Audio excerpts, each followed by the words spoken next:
1947, the year Britain handed over India, the jewel in the crown. 458 million people, 23% of the entire world's population, gone, just like that. And with it went something most historians won't tell you about. The money. The rivers of money that had been flowing into London for 2 centuries suddenly stopped. This wasn't just a political moment. This was an economic earthquake. And the aftershocks are still hitting Britain today, 78 years later. Because here's what they don't teach you in school. The British Empire wasn't just about flags and maps and military glory. It was a machine, a wealth extraction machine. And when that machine broke down, it took the entire British economy with it. Let me show you how deep this goes. In 1913, Britain controlled 25% of the world's land surface. The empire generated massive trade surpluses. Raw materials flowed in, manufactured goods flowed out. The system was elegant, brutal, but elegant. India alone was sending Britain somewhere between 2 to 3% of Britain's national income every single year. Just in direct wealth transfer, that's before you count trade advantages, before you count the captive markets, before you count the guaranteed buyers for British manufactured goods. Think about that for a second. India was paying for a chunk of Britain's existence, just by existing under British rule. And it wasn't just India. Egypt, Malaya, Kenya, Nigeria, the Caribbean colonies, all of them locked into a trade system designed to enrich the mother country. All of them required to buy British products. All of them forbidden from industrializing. All of them forced to sell raw materials cheap and buy finished goods expensive. This went on for generations. The entire British economic model was built on this foundation. The financial system in London, the insurance industry, the shipping companies, the banks. All of it designed around managing and profiting from this global empire. Then came the First World War. Britain won, but the cost was staggering. Net debt hit 187.5% of GDP by 1922. The economy was damaged, trade was disrupted, but the empire was still there, still generating revenue, still providing markets. Britain limped through the 1920s. The Great Depression hit hard. Unemployment soared. Industries struggled. But again, the empire cushioned some of the blow. Colonial trade kept flowing. Sterling was still a reserve currency. London was still a financial center. Then came the Second World War, and this time the damage was catastrophic. By 1946, debt reached 251.8% of GDP. The industrial base was battered. Cities were bombed. The country was exhausted. But more importantly, the empire was bleeding out. The myth of British invincibility was shattered. Singapore fell to Japan in 1942. 80,000 British, Indian, and Australian prisoners captured, the worst military defeat in British history. All across Asia, British territories fell. And when they were recovered, it was American firepower that did it, not British. Everyone saw it. The colonized populations saw it. The international community saw it. Britain couldn't hold what it claimed to own. The bills came due immediately after the war. The United States stopped the free Lend-Lease program. Britain had to negotiate a loan for $0.33 billion. With conditions, the Americans wanted Britain's markets opened. They wanted the sterling area broken up. They wanted access to trade that had been closed to them. Britain was broke, completely broke. The winter of 1946 to 1947 was brutal. Coal shortages, production collapsed, and right in the middle of this crisis, India demanded independence. The British government had no choice. They couldn't afford to keep India. Viceroy Wavell said he needed 7 more army divisions just to prevent violence during transition. 7 divisions that didn't exist. That Britain couldn't pay for. That Britain couldn't supply. So they left. Fast, messy, violent. Partition killed between 1 and 2 million people. But Britain was out. And with India went the foundation of the entire imperial economic system. Because India wasn't just another colony. India was the anchor. The territory that made everything else make sense. The market that absorbed British textiles. The source of tea and jute and indigo. The military base that projected British power across Asia and the Middle East. Analysts at the time understood what was happening. They saw the economic implications immediately. India had been generating substantial revenue through trade surpluses. Britain had been using Indian tax revenues to fund military operations across the empire. Indian soldiers had fought British wars for generations. All of that gone, and the costs of leaving were enormous. Britain had to pay off debts to India, sterling balances, money that India and other colonies had accumulated during the war. Money they were owed. Money Britain didn't have. The decolonization process accelerated.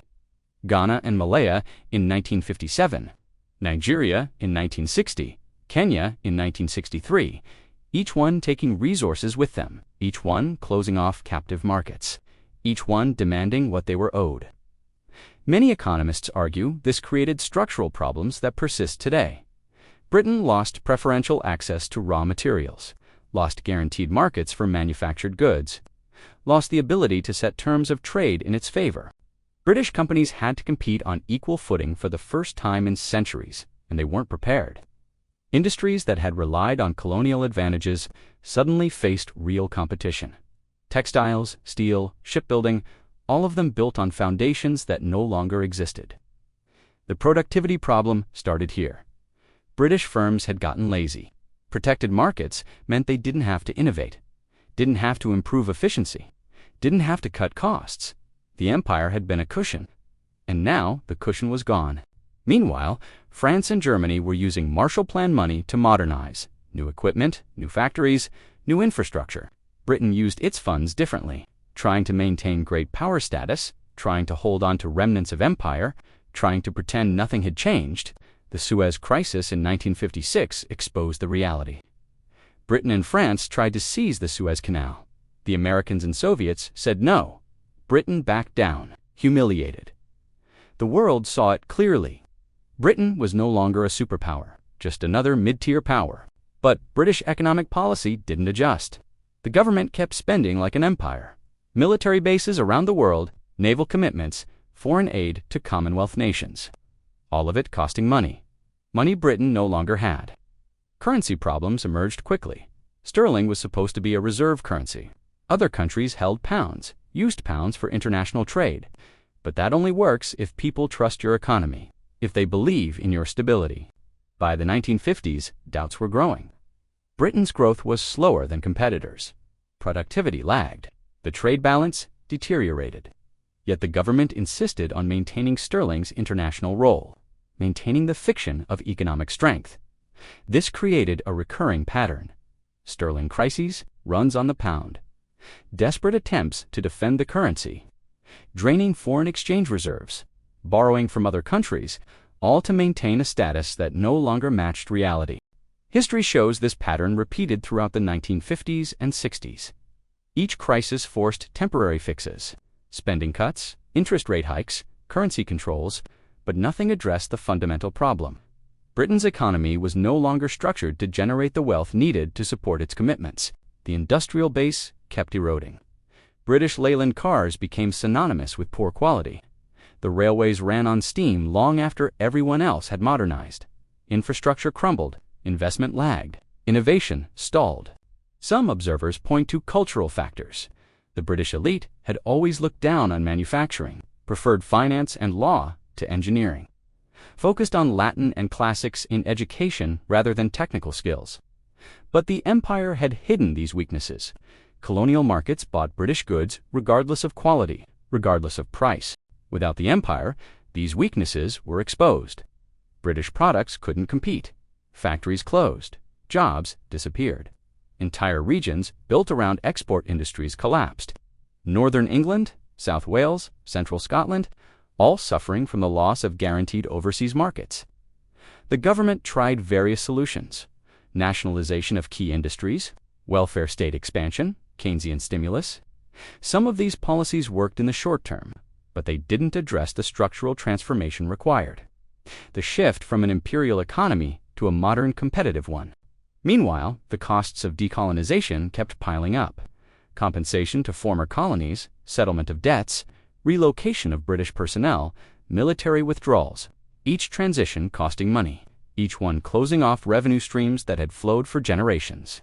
By the early 1970s, the situation was critical. Inflation was rising, growth was stagnant. The trade deficit widened. Oil prices quadrupled in 1973. The economy was fragile. And then, 1976. The year it all came crashing down. The year the truth could no longer be hidden.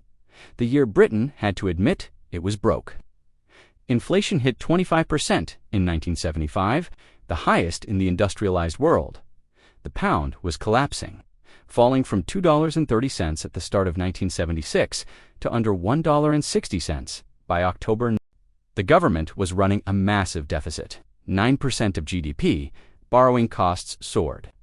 Foreign exchange reserves were draining. The Bank of England was desperately selling reserves to prop up sterling, and it wasn't working.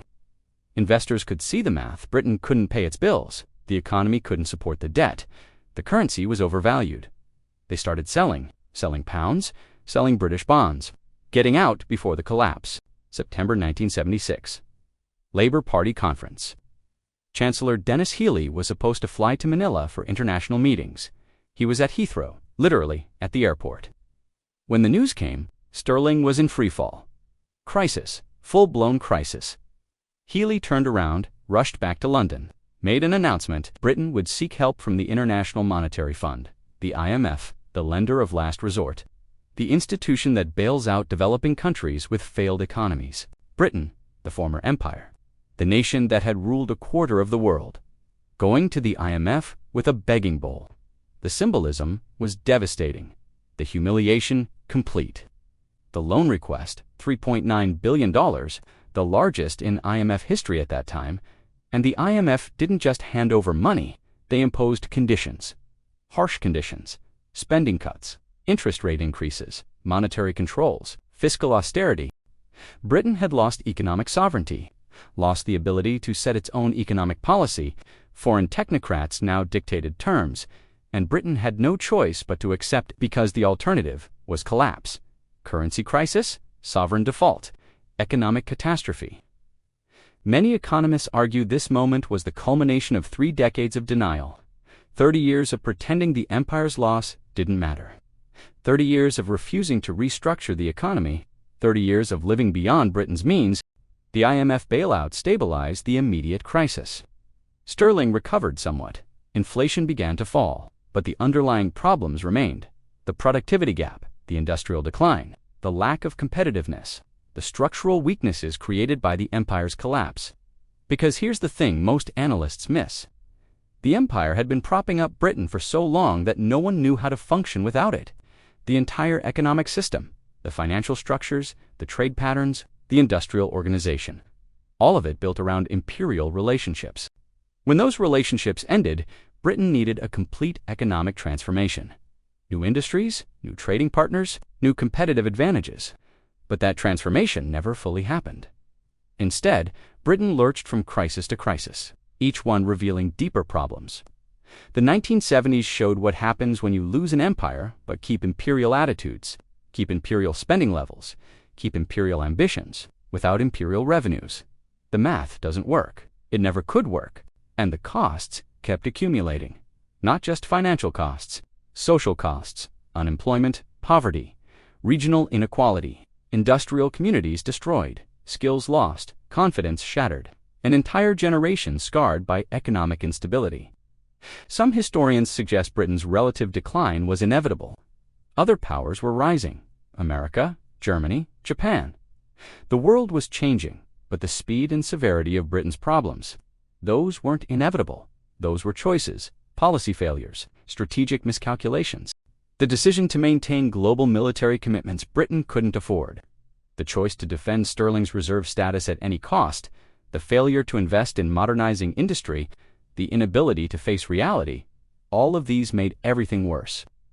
If current trends had been examined honestly in the 1950s, if Britain had accepted its changed position earlier, if resources had been directed toward industrial renewal instead of imperial maintenance, the story might have been different. The decline might have been managed. The pain might have been lessened. But that's not what happened. And the consequences of that failure, the structural weaknesses created by mismanaging the transition from empire, those didn't disappear after the IMF crisis. They persisted. They evolved. They shaped everything that came next. Because the story doesn't end in 1976. The IMF bailout was not the bottom. It was just the moment when Britain could no longer hide the truth. When the bill for the empire's collapse finally came due. When decades of accumulated problems demanded attention.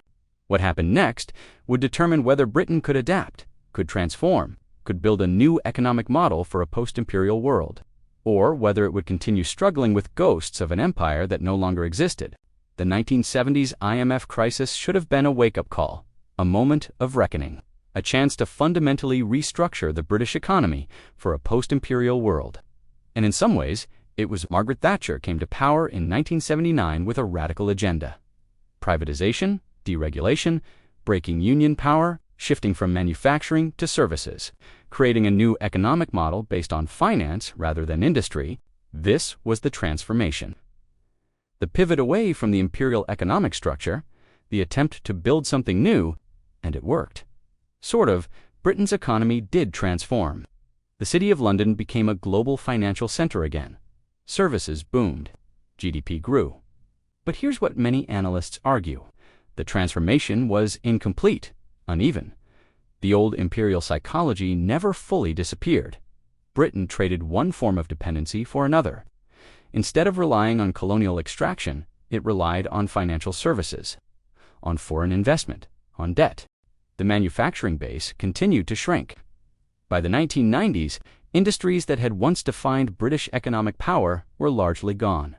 Shipbuilding, steel, coal mining, textiles, all wiped out or reduced to shadows of their former scale. Some economists suggest this was inevitable. Global competition, technological change, the rise of Asia. But others point out that Germany and Japan maintained strong manufacturing sectors. They modernized, they invested, they adapted. Britain just gave up. The regional inequality that began with decolonization got worse. London and the Southeast thrived on financial services. But the North, Scotland, Wales, the regions that had built their economies around imperial trade, they were left behind, abandoned. Entire communities built around docks and factories, and mines found themselves with nothing. No jobs, no investment, no future. Hopelessness spread.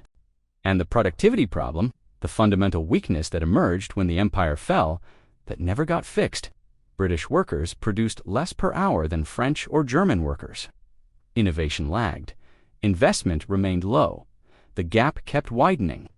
History shows Britain has consistently had lower productivity growth than its competitors since the 1950s. It's not a short-term problem, it's structural, embedded in how the economy functions, or doesn't function. The 1990s and early 2000s provided temporary relief. Financial services generated massive profits. London became a magnet for global capital. Property values soared. Consumer debt exploded. Growth looked healthy on paper, but it was a mirage. The economy was becoming more fragile, more dependent on sectors vulnerable to global shocks, more unbalanced, more unequal, not solved. Then came 2008, the global financial crisis, and Britain was hit harder than almost anyone. The economy shrank 6% between 2008 and 2009, worse than the 1970s, worse than the 1930s, depression in some measures. Why was Britain so vulnerable? Many economists argue it's because the economic model never truly adapted to post-imperial reality. Too much reliance on finance, too little productive capacity, too much debt, too little resilience. The government response was austerity. Massive spending cuts, the deepest reductions in public investment in generations. The theory was that cutting spending would restore confidence, would reduce debt, would allow recovery. But the cuts fell hardest on the poorest regions, the places already struggling since imperial trade ended. Northern England, Wales, post-industrial communities, they lost services, lost support, lost hope, again. And productivity still didn't improve. Investment remained weak. Growth stayed anemic. Britain entered a decade of stagnation. Wages flatlined. Living standards stopped rising for the first time since the Second World War. For working people, for most of the country. The wealth accumulated at the top in London, in financial services, in property. But for the average worker, for families in former industrial towns, nothing improved. Everything got harder. Some observers point to a pattern.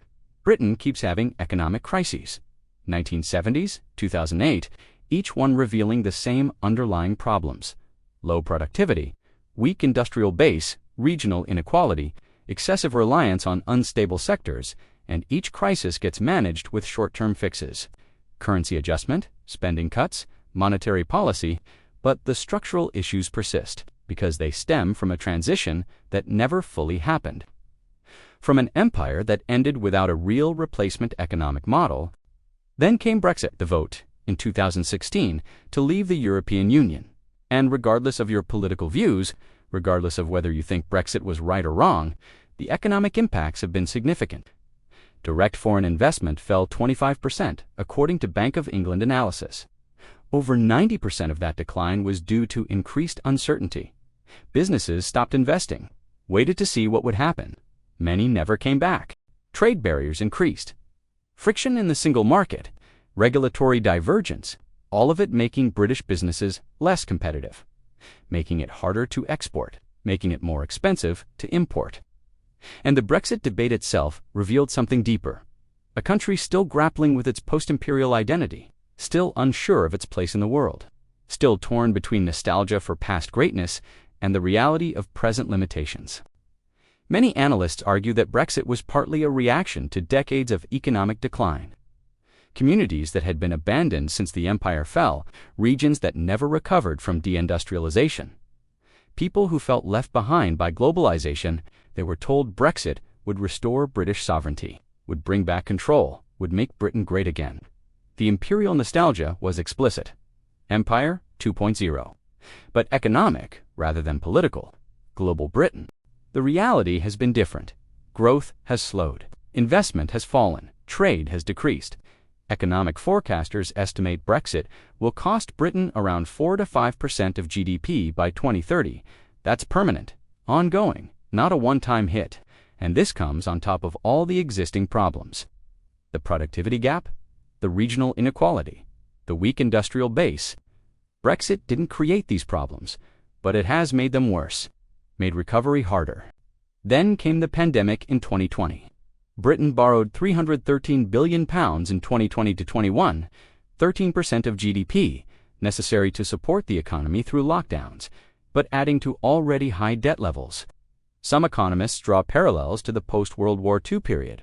Massive debt, economic disruption, the need for fundamental restructuring, but also significant differences. After the war, Britain still had the empire, still had captive markets, still had guaranteed revenue streams. Now, nothing. The recovery from the pandemic has been weak. Inflation surged, the cost of living crisis hit hard. Real wages fell, energy costs soared, and the government had little room to maneuver. Already high debt, already low investment, already weak growth. By 2025, Britain faces what some call a £50 billion fiscal black hole. Government revenues aren't covering spending. Borrowing costs have risen. The math doesn't work. Again, just like the 1970s, just like every crisis before. And the pattern repeats: calls for spending cuts, debates about tax increases, fights over who should pay, but no one addressing the fundamental question: how does Britain build an economy that can actually generate the wealth needed to support its population, its commitments, its aspirations? Because that's the question that's been unresolved since 1947, since India left, since the empire collapsed. What is Britain's economic model? What are its competitive advantages? What can it produce that the world wants to buy, at prices that generate prosperity? Manufacturing, largely gone. Services, concentrated in London and vulnerable to global shocks. Natural resources limited. Technology, falling behind. What's left, some economists argue, Britain needs a complete rethink. Massive investment in infrastructure, in education, in research and development, in new industries, green technology, advanced manufacturing, digital services, areas where Britain could potentially compete. But that requires money, long-term commitment, political will. And Britain keeps choosing short-term fixes instead. Austerity, currency devaluation, monetary policy, none of which address the structural problems. The regional inequality keeps getting worse. London thrives. The rest of the country falls further behind. The gap between rich and poor widens. Opportunity concentrates. Division deepens. And the political system struggles to respond. Neither major party has offered a compelling vision for post-imperial Britain. Neither has confronted the hard choices, the necessary transformations, the difficult trade-offs. Instead, nostalgia. References to the war, to past glories, to times when Britain was great, but no serious plan for building future greatness. For creating an economy that works for everyone, for all regions, for all classes. Many historians argue this is the real cost of the empire's collapse, not just the lost markets, not just the closed markets, but the psychological impact, the inability to imagine Britain as anything other than a great power, the refusal to accept diminished status, the constant reaching for past glory. Because a medium-sized European nation with 67 million people and limited natural resources can be prosperous, can have high living standards, can be successful. Look at Germany, France, Scandinavia, all doing better than Britain on most measures. But it requires accepting reality, building on actual strengths, investing in productivity, creating new competitive advantages, things Britain has consistently failed to do, because it's still trying to be something it's not, something it can't be, not anymore. The empire ended 78 years ago, but in many ways, Britain is still trying to function as if it exists, still maintaining military commitments it can't afford, still trying to play great power politics, still refusing to face the truth about its economic capacity. If current trends continue, some economists warn of another crisis, potentially bigger than the 1970s, potentially worse than 2008, because the underlying problems haven't been fixed, the structural weaknesses remain. The time bomb keeps ticking. The warning signs are there. Stagnant growth, low productivity, high debt, political instability, regional inequality. All the same issues that have plagued Britain since decolonization, all still unresolved. All getting worse, and the options are narrowing. The North Sea oil that helped in the 1980s, running out, the financial services boom, limited in a globalized economy, the toolkit for managing crises. Depleted, Britain stands at another crossroads, another moment where fundamental choices are required. Another chance to finally address the structural problems created by the empire's collapse, to build a new economic model, to invest in a different future. But history suggests that's not what will happen. Instead, more muddling through, more short-term fixes, more postponing of difficult decisions, more living beyond means.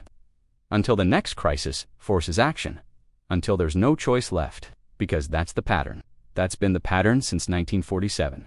Crisis. Temporary fix, recovery, stagnation, crisis, again. Each cycle revealing the same core problem.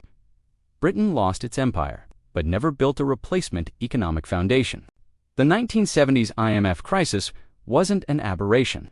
It was a preview, a warning, a sign of what happens when structural problems are ignored, when denial replaces planning, when nostalgia substitutes for strategy, and every crisis since then has been an echo, a variation on the same theme.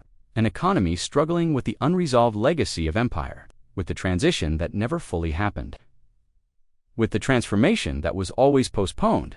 Some analysts go further. They argue that Britain's current economic challenges, the productivity crisis, the regional inequality, the political dysfunction, all of it traces back to those pivotal years. 1947 to 1976, when the empire fell and Britain failed to adapt. They point to the choices made, the priorities set, the investments not made, the reforms not implemented, the hard truths not faced. And they argue those choices created path dependencies, locked-in structures that still shape British economic performance today. Whether you accept that argument or not, whether you think the connection is that direct, one thing is clear: Britain has been struggling economically for decades, since the empire ended, through multiple crises across different governments, with different policies. And the common thread, the underlying theme, is an economy that never fully transitioned, never rebuilt its foundation, never created a new model for prosperity in a post-imperial world. The empire collapsed. That was inevitable. The question was never whether it would end, but how Britain would respond, what it would build in its place, how it would adapt. And the evidence suggests Britain never really answered that question, never made the fundamental transformation, never invested in the new competitive advantages needed, never restructured the economy for changed circumstances. Instead, it tried to maintain status, defend currency, preserve financial services dominance, play great power politics, all while the real economy, the productive capacity, the industrial base, the regional balance, all slowly deteriorated. The result? is what we see today. An economy that looks prosperous on aggregate statistics, but delivers stagnant wages for workers, declining opportunities for young people, crumbling infrastructure, regional desperation, social division, an economy where London thrives while former industrial heartlands decay, where financial services boom while manufacturing disappears, where wealth concentrates while poverty spreads, where the past is celebrated while the future looks bleak. This is the legacy of the empire's collapse, not inevitable, but chosen. Through decades of decisions, through consistent patterns, through refusing to face reality, through living beyond means, through postponing transformation. And the question now, 78 years later, is whether Britain can finally make that transformation, can finally build a new economic model, can finally invest in productivity, can finally address regional inequality, can finally create broadly shared prosperity, or whether it will continue the pattern, continue muddling through, continue postponing difficult choices, continue until the next crisis, until the next IMF moment, until the next reckoning, because the structural problems are still there. The productivity gap, the investment shortfall, the regional imbalance, the weak industrial base, all of it still present, still unresolved, still determining Britain's economic trajectory.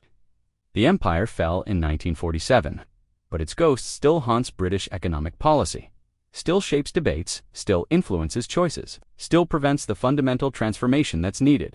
And until Britain can finally let go, finally accept changed reality, finally invest in a different future, the pattern will continue, the crises will recur, the decline will persist. That's not a prediction. That's what history shows. That's what the pattern reveals. That's what happens when you lose an empire, but never build what comes next.